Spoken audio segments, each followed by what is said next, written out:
Tapi setiap awal bulan selalu kepotong. Kenapa kepotong? Karena aku datang terus terlambat. Yang lain datang setengah 8, aku datangnya jam 9 gitu.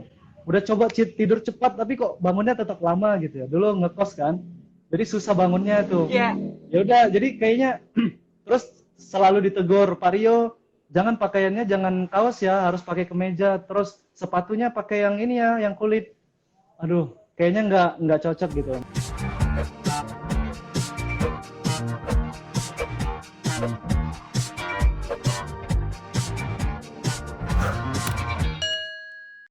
Tadi, oke, kan Karyo kan kita udah tahu nih perjalanannya panjang tadi. Gimana kok Karyo tiba-tiba bisa memutuskan, aku jadi freelancer aja deh gitu. Oke, kemarin waktu 2013 kan sempat kerja nih, Kak. Jadi dulu sebelum itu aku kerja juga sebagai desainer, tetapi itu di event organizer, oke, di dalam sebuah bisa dibilang in-house atau perusahaan gitu kan. Terus setelah itu Ya. aku kerja 2013-2014 di sebuah institusi pendidikan sebagai programmer.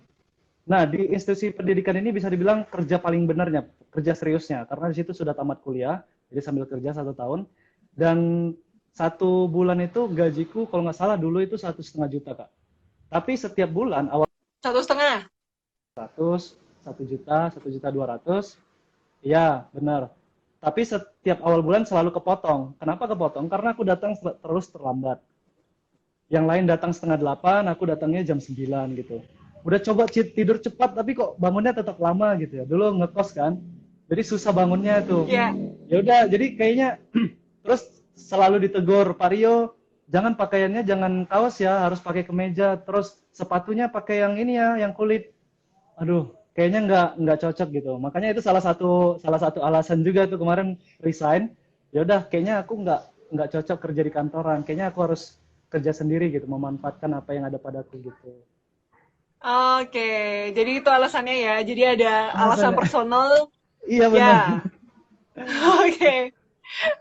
Nah, terus gimana nih tips buat para newbie gitu kan? Sekarang tuh sebenarnya banyak orang yang sebenarnya mau nih pengen kayak Karyo. Aku juga pengen kerja jadi freelancer gitu. Nah, tips buat newbie itu gimana step by step-nya?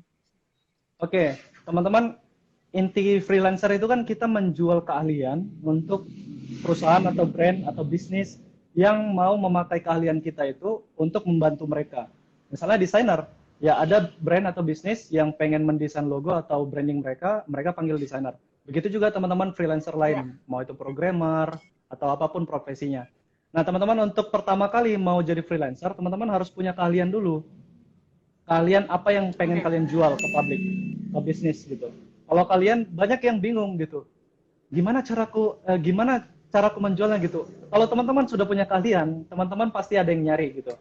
Oke, yang pertama teman-teman harus punya keahlian dulu. Yang kedua, teman-teman harus manfaatkan sosial media, platform sosial media itu untuk membangun personal brand, untuk menunjukkan skill kalian itu apa, di bidang apa yang bisa kalian bantu untuk bisnis-bisnis di sekitar kalian.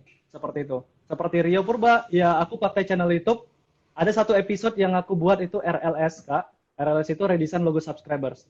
Jadi aku di situ menunjukkan skillku secara langsung mendesain logo teman-teman subscribersku yang aku ambil dari Instagram. Aku desain, aku tunjukkan. Keren. Nah itu secara live dan aku rekam langsung aku jadiin video, aku upload ke channel. Itu salah satu sebenarnya RLS ini salah satu membangun authority-ku di bidang desainer. Jadi ketika kita datang klien ke studio, itu kita pasti tanya, Bapak atau Ibu tahu Rio Purba atau tahu Yellow STD Studio itu dari mana? Kebanyakan begitu, 75% ke atas sekitar segitu, itu yang tahu dari channel YouTube Rio Purba gitu. Wah, Nah, dari jadi sosial teman-teman, media ya. sosial media, ya. Jadi teman-teman sosial media jangan dipakai hanya untuk ya have fun aja gitu. Kalau misalnya Ya. teman-teman pakai have fun, ya buat satu lagi akun sosial media yang dibuat untuk membangun authority kalian, membangun personal branding kalian, supaya nanti kalian mudah menjual skill kalian yang sudah terbentuk. Seperti itu. Nah, itu yang catat ya. Jadi sosial media itu penting sekali zaman sekarang. Penting Jadi sekali, kalau kalian mau betul. nunjukin portfolio kalian, kemampuan kalian, kalian bisa manfaatkan sosial media yang kalian punya. Mm-mm.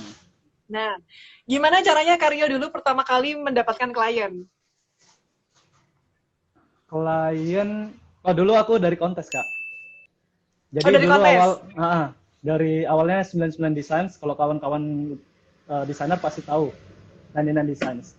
Cuman 2013 sudah pensiun karena kerja itu ya.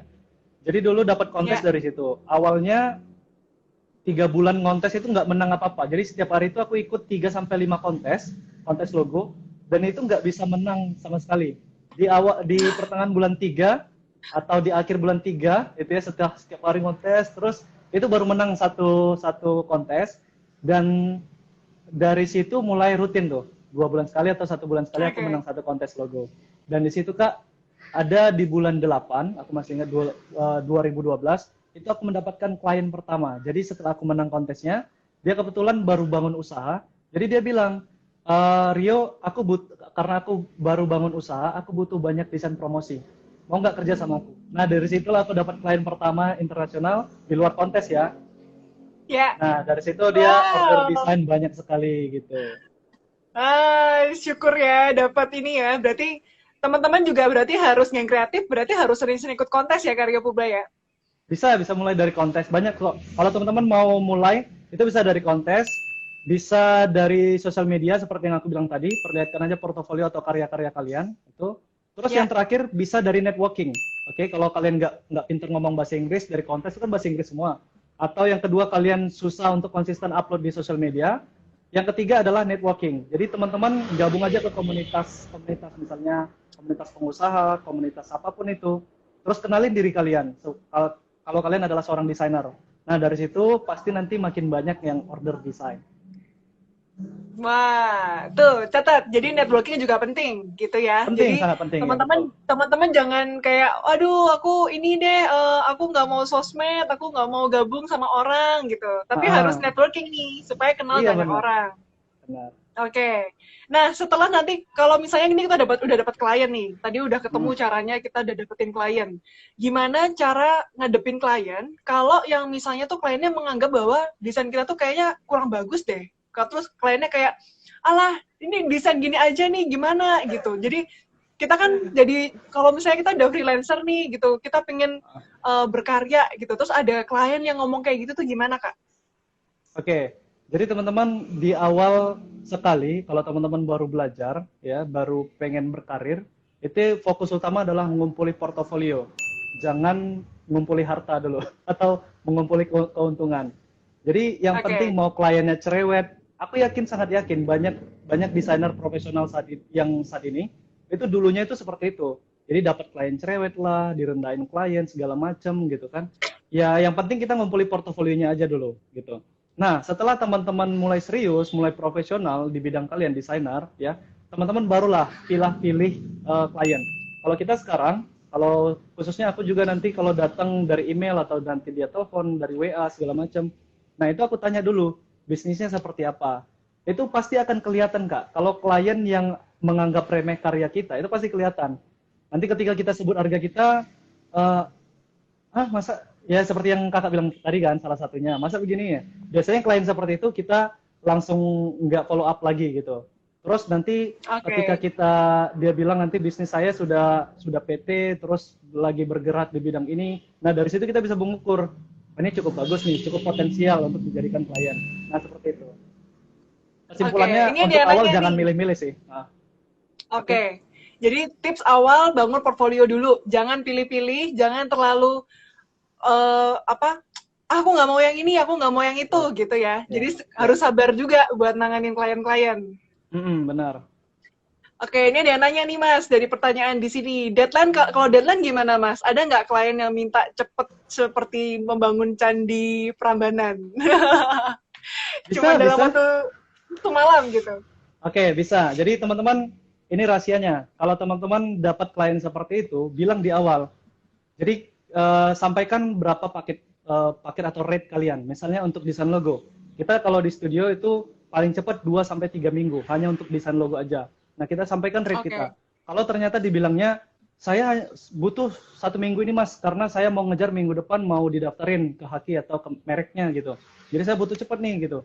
Bisa, yaudah teman-teman naikin tuh rate-nya. Jadi kalau Bapak mau cepat, itu kita bisa kejar untuk pekerjaan timnya, tapi harganya itu rate-nya naik gitu. Bisa dinaikin 1,5 kali lipat, bisa dinaikin 2 kali lipat, tergantung kalian. Rata-rata dari klien kita itu yang luar, itu bahkan lebih enak gitu komunikasinya, terus handle project-nya, karena mereka sudah tahu kerja yang profesional seperti apa, terus nggak banyak neko-neko, nggak banyak nawar gitu. Justru menghadapi orang Indonesia yang lebih sulit gitu, dari menghadapi orang luar gitu.